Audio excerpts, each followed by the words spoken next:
Good evening my dear students.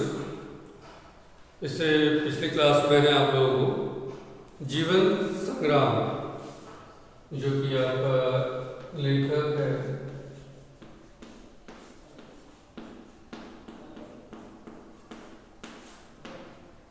Doctor Mrinal Kalita,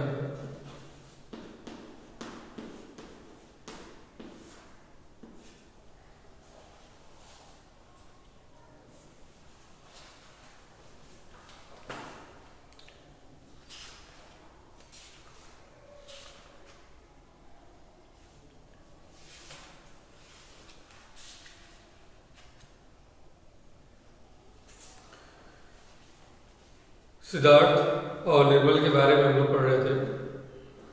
Siddharth जब भी पान दुकान पर जाता था तो निर्मल को इस पर आपत्ति थी, उस पर थोड़ा भी उसे अच्छा नहीं लगता था कि सिद्धार्थ उसका दोस्त जो कि पान दुकान पर जाए। और सिद्धार्थ के घर को पता भी किसी का नहीं था, सिद्धार्थ का घर कहाँ है, इससे उसके दोस्तों को इस बारे में कुछ पता नहीं था, क्योंकि आज तक कोई भी उसके घर नहीं गया। और सिद्धार्थ भी अपने साथ किसी को अपने घर पर लेकर नहीं गया। तब मजबूर में आकर निर्मल छुट्टी होते ही, स्कूल की छुट्टी होते ही उस दुकानदार की तरफ बढ़ा।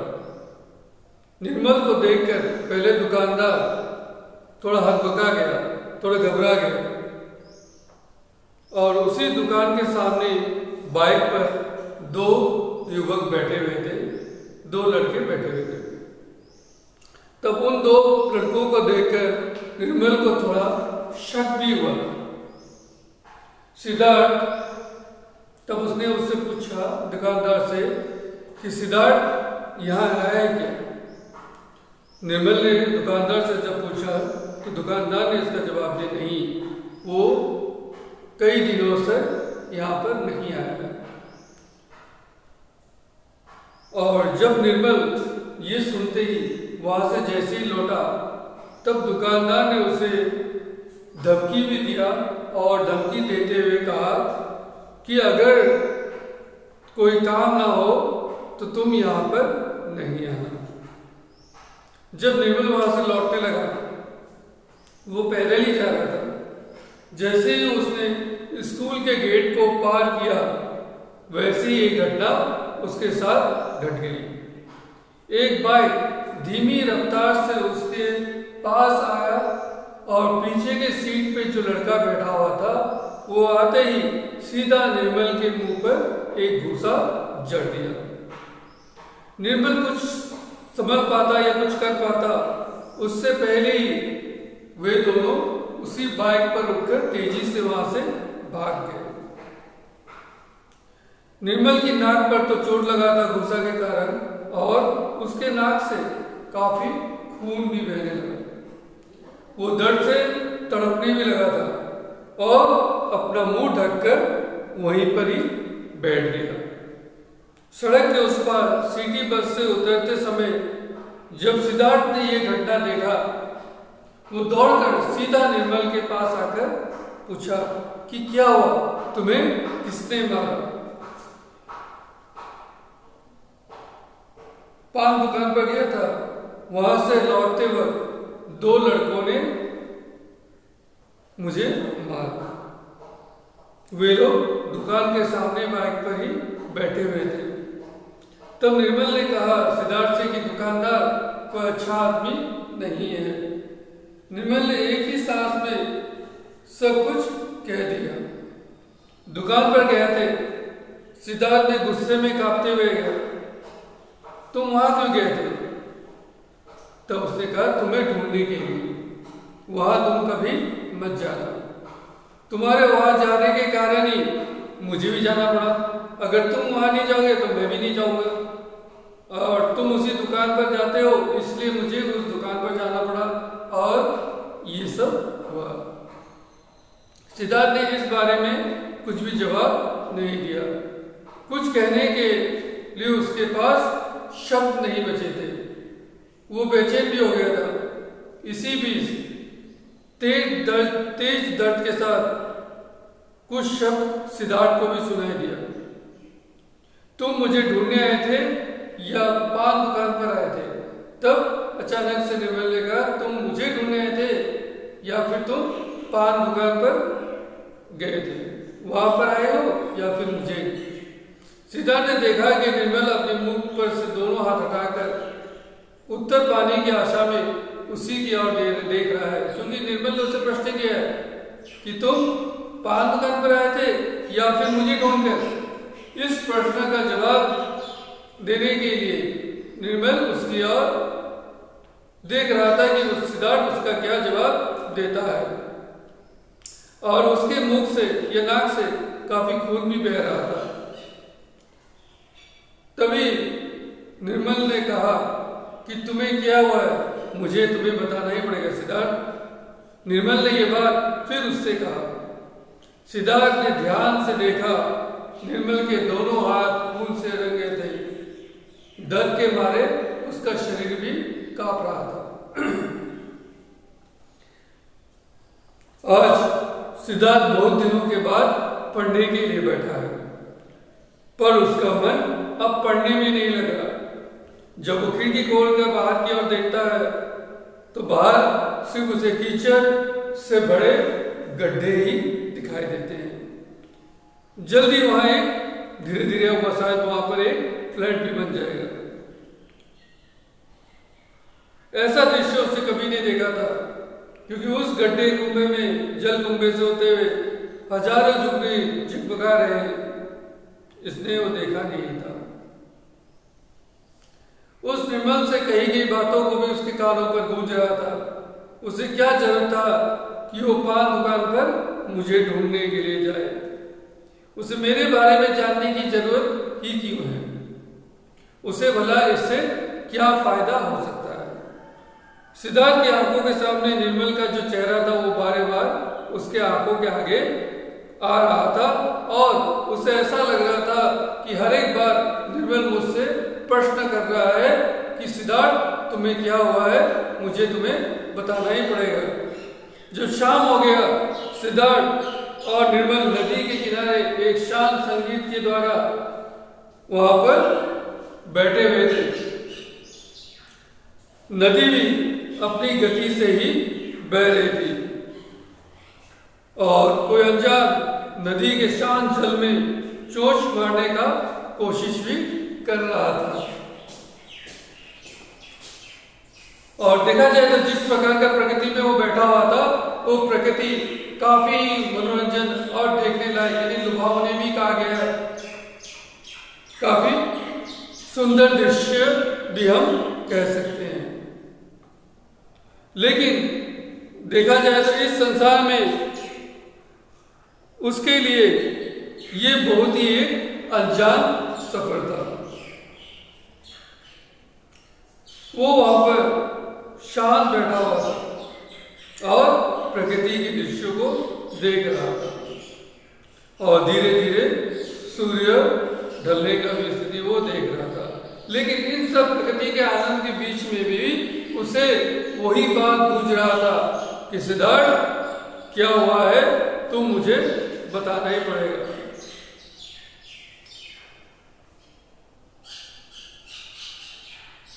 बचपन में निर्मल ने माता पिता से घोड़े पर सवार राजकुमार का जो कहानी सुना था, परंतु सिद्धार्थ को वो समय जो कहानी है वो वास्तविकता में उसके साथ नहीं हुआ है। उस समय तो उसके घर में उसके माता पिता का झगड़ा होना और इस तरह सारी रात अकेले बिताना पड़ा था। निर्मल ने महसूस किया कि जो लापरवाह और कठोर हृदय वाले सिद्धार्थ के मन में संवेदना है, वो भी अभी भी बेसहारा है, क्योंकि उसको इस तरह का कोई सहारा मिला ही नहीं है, इसलिए उसका मन भी दुखी है। इतने दिनों से मन में छुपाकर रखी गई बात अचानक खुल गई। सिद्धार्थ अपने दुख, तनाई और अपने ऊपर हुए अत्याचार की सारी बातें वो कहने लगा।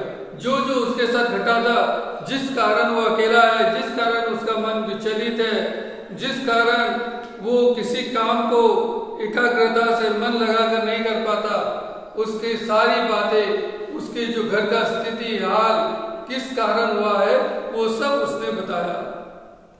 निर्मल के रूप में उसे अपने भीतर छुपी हुई सारी बातें खोल कर रखने का उसको मिला। उसने अपने माता पिता की सारी बातें उसको बताई कि वो किस तरह से ड्रग्स के चक्कर में फंस गया और किस प्रकार अपराध बुला गया कि अपराध के जगत में किस प्रकार उसने अपना पांव रखा। अंत में उसने ये भी कहा, चलो शाम हो गई है, अंधेरा भी हो गया है, और चारों तरफ घर की बत्तियां जल उठी थी, सूरज भी डूबता था, अंधकार भी होता था। ये हमारे जीवन में आशा का भी एक संचार करता है। सूरज का डूबना, अंधकार होना, ये अंतिम सत्य नहीं है। अंधकार दूर करने के लिए फिर कल कोई ना कोई सूरज फिर से उगेगा और इस अंधेरा को पूरी तरह से मिटा देगा, और यही बात सत्य है। निर्मल ने देखा कि सिद्धार्थ निरंतर उस नदी को देख रहा है।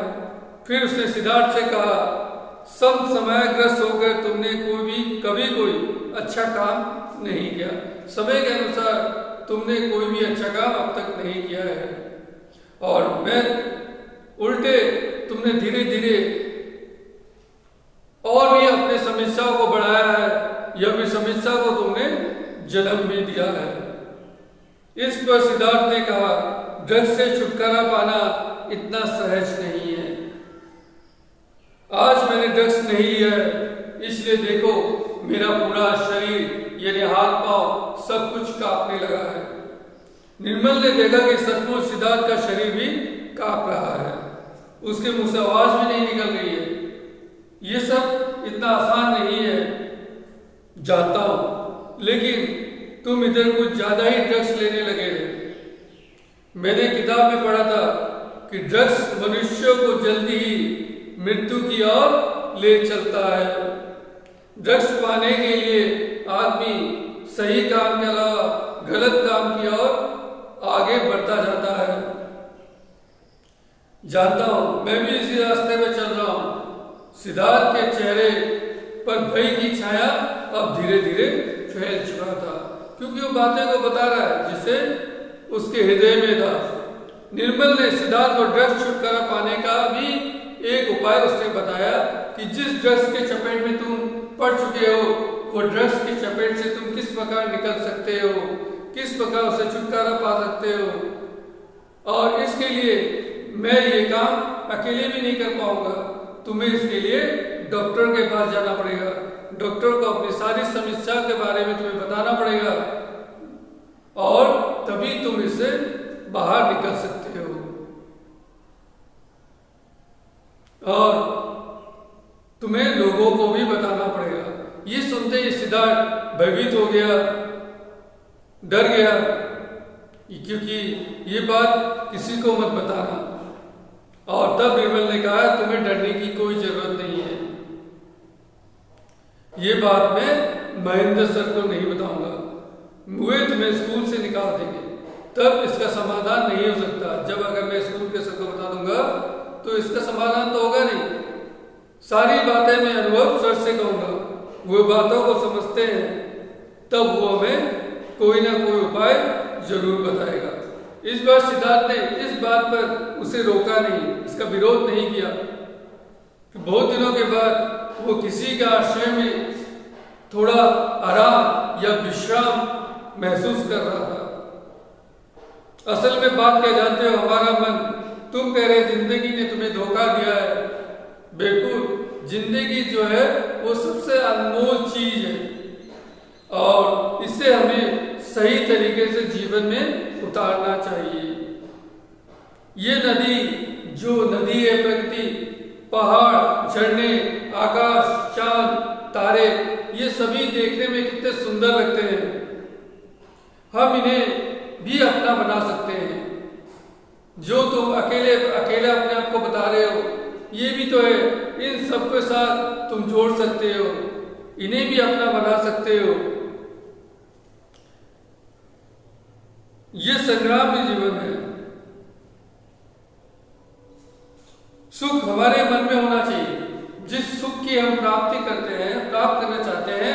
प्रकृति में वो सुख हमें अपने अंदर में महसूस करना चाहिए। प्रकृति जगत जिस तरह सुंदर है, उसी तरह संगीत की दुनिया भी मधुर है। पुस्तकों का संसार में निराला है। हम गाना नहीं भी गा सकते, कहानी उपन्यास लिख भी नहीं सकते, परंतु हम मन चाहा जो संगीत है उसे सुन तो सकते हैं। सुंदर सुंदर कविता लिख तो नहीं सकते, पढ़ तो सकते हैं। निर्मल की इन सब बातों को सुनकर उसे ऐसा लगा कि अरे मेरा दोस्त तो बहुत बड़ा आदमी बन गया है और कितनी अच्छी अच्छी बातें मुझे बता रहा है, और जो मेरा दोस्त इन सब बातों को मेरे साथ कर रहा है, यानी मैं उसे जानकर भी अनजान हूं। मनुष्य का जीवन ही एक संग्राम है। हम लोग का जीवन यानी मनुष्य का जीवन संग्राम से भरपूर है। इसी संग्राम में के जीवन का असली आनंद इसी में छिपा हुआ है। इसीलिए बोला गया है कि संग्राम ही जीवन है। सबको नियम अनुसार जीवन में संग्राम करने के लिए तैयार रहना चाहिए। नियम तोड़कर खेलने से खुद ही रेफरी बनना होगा। अगर इसी जीवन में अगर नियम तोड़ोगे तो उसे संभालना भी आपको ही पड़ेगा। और शान नदी की तरफ देखकर निर्मल ने कहा, इन सब बातों को उसे समझा रहा था, और निर्मल वही नदी के प्रवाह को देखते हुए अपने दोस्त को बता रहा था। और ये भी कहा कि अगले हफ्ते में यहाँ नहीं रहूंगा, मैं कहीं बाहर जाऊंगा काफी दिनों के लिए। मेरे शरीर को भी एक बहुत बड़ा बीमारी ने पकड़ रखा है, यानी जटिल रोग ने। यही समझो, मैं भी यही समझता हूं, सभी यही समझते हैं। सबका अपना अपना संग्राम है, यानी सबके जीवन में अपना अपना संग्राम है। जिस प्रकार तुम ये जो बुरी संगत में पड़े हुए हो, ये भी तुम्हारे लिए एक संग्राम है। जिस प्रकार यानी किस प्रकार तुम उस संग्राम से बाहर निकल सकते हो, यानी हर एक के जीवन में कोई ना कोई संग्राम। जिस प्रकार मुझे जो बीमारी है, जटिल रोग है, वो उस बीमारी से मैं किस तरह बाहर निकलूं, ये भी मेरे लिए एक संग्राम है। ये सी बात सिद्धार्थ ने सुना, वो उसे भी एक झटका लगा। तुम्हें रोकने के लिए, तुम्हें समझाने के लिए और तो हिम्मत देने के लिए, यदि मैं भी ना रहूं, तुम उस पान दुकान पर मत जाना। आज मैं हूं, आज मैं तुम्हें सारी बातें समझा रहा हूं। अगर कल मैं किसी कारण से कहीं दूर चला गया या नहीं भी रहा, लेकिन तुम उस पान दुकान पर मत जाना। सिद्धार्थ को ये सब बात सुनते उसके देह को चोट पहुंचा। उसने अनुभव किया और निर्मल के अनुरोध का उत्तर देना होगा। निर्मल का हाथ पकड़कर उसने कहा, निर्मल, मैं जरूर कोशिश करूंगा। मेरी आंखों के सामने ना रहने पर, अगर तुम मेरी आंखों के सामने नहीं भी रहोगे, लेकिन तुम हमेशा मेरे हृदय में रहोगे। मुझे गलत रास्ते पर जाने से रोकते रहोगे, और मैं जानता हूं तुम मेरे हृदय में हमेशा रहोगे, यानी तुम मेरे पास हमेशा रहोगे। और जब भी अगर मैं किसी रास्ते से भटक जाऊं, तो तुम मुझे तभी रोकने के लिए हमेशा तैयार रहोगे। ये सब सुनते ही निर्मल के होठों पर एक मुस्कान सी फैल गई। महेंद्र सर की आंखों में आंखें डालकर जो लड़का जवाब दे रहा था, वो लड़का ऐसा भी उत्तर दे सकता है, ये निर्मल ने सोचा नहीं था।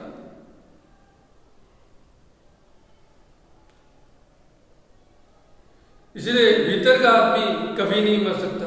मनुष्य सो जाता है, बीच बीच में उसे भीतर के आदमी को सोने से जगा भी देना चाहिए। यानी भीतर की आत्मा जो है वो हमेशा हमें कुछ ना कुछ उत्तर देता है, हमें बस उसे जगाना होता है। तब सिद्धार्थ निर्मल के जिस हाथ को पकड़े हुए थे उसमें हल्का सा एक कंपन भी हुआ, परंतु ये कंपन नशे के लिए नहीं, क्योंकि सिद्धार्थ उस समय रो रहा था और उसकी आंखों से आंसू बह रहा था।